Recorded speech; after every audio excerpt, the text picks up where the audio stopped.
C'est la première fois que je me sens responsable de l'avènement d'un chef d'État. Je dois avouer que pendant tout le temps, pour le président Yahya Boni, je n'ai jamais été avec lui pour l'amener. Mais aujourd'hui, je me sens un peu coupable. Mais on était aux élections. La Cour a proclamé ce qu'elle a proclamé. J'étais 3e ou 2e ex-aequo. Je n'ai pas contesté parce qu'on s'est dit, écoutez, ce n'est pas la peine de contester parce qu'il y avait des éléments pour contester. Mais ce n'était pas nécessaire.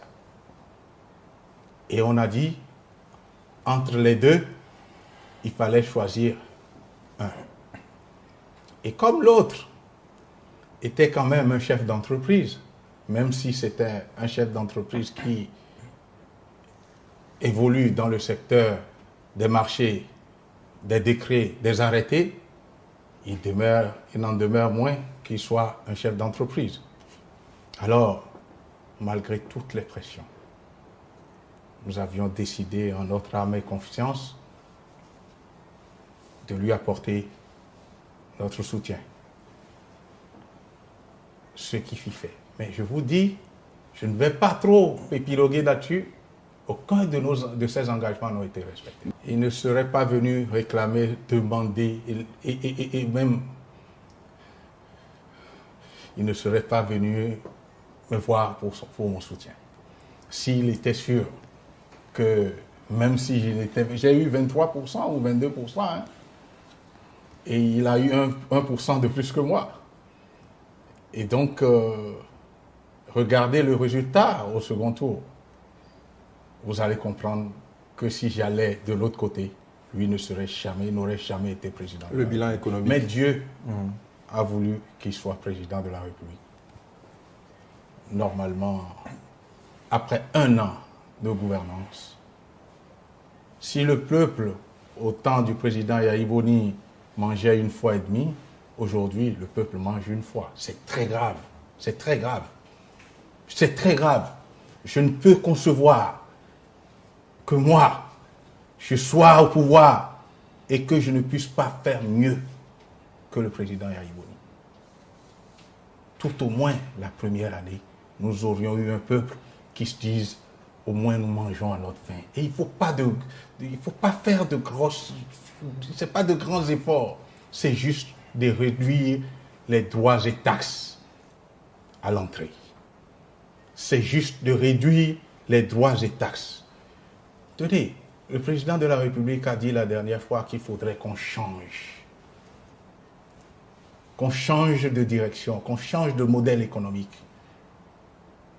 Mais lui-même, dans la même émission, a dit « ça prendra du temps ». Alors, quand on dit ça, quand on sait que ça doit prendre du temps, qu'est-ce qu'on fait? On fait d'abord avec ce qu'on a. On l'entretient en attendant que l'on mette un soi-disant modèle, un autre modèle économique, à savoir la production. La production, ce n'est pas du jour au lendemain.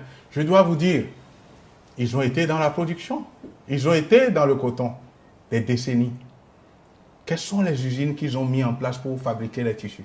Oui, justement, parlant du coton, Monsieur le Président, aujourd'hui, la campagne cotonnière 2016-2017 est positive. Le Président de la République l'a dit. On n'est pas loin des 400 000 tonnes, je pense bien. Donc là, 400 000 tonnes. Il y a quand même...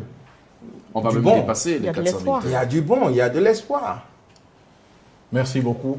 Vous voyez, vous avez affaire à quelqu'un qui est un agrégé en économie appliquée. Vous ou qui? Moi, à Sébastien Javon. Lui aussi, il a un expert en économie appliquée. Non, bon, c'est pour ça, moi, on ne me trompe pas. Et je vais éclairer la lanterne de la population. Vous pensez qu'on trompe? Je vais vous éclairer aussi parce que vous pensez déjà qu'il y a de l'espoir. C'est quand même... Ils ont parlé de 400 000 tonnes. Oui. Et c'est des privés qui sont dans un secteur depuis des décennies. Vous prenez un secteur en tant que privé. Si vous ne faites pas mieux que le président Yahya Boni, dans ce secteur dans lequel vous êtes et dans lequel vous avez le monopole. Contrairement à ce que le chef de l'État dit, je n'ai mis un franc. C'est lui et moi qui avions discuté de ça. Pour dire, vous ne devez plus mettre de l'argent dans le coton. Permettez à quiconque qui veut importer les intrants de le faire librement. Comme nous. Nous avons plus de 50 entreprises qui opèrent dans notre secteur d'activité. Ça veut dire quoi? Il n'y a pas de décret, il n'y a pas d'arrêté. Pour dire c'est toi seul qui vas importer. Il n'y en a pas. Je ne vois pas quel est leur mérite. Si on avait permis aux chefs d'entreprise d'importer librement leurs intrants agricoles sur lesquels il n'y a pas de droit de douane, il n'y a pas de droit payé.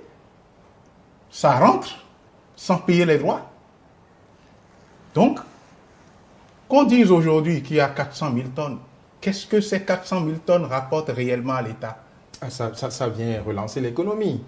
C'est un emploi qui a été créé. J'en viens. Je dis qu'on cesse de dire on n'a pas mis un franc.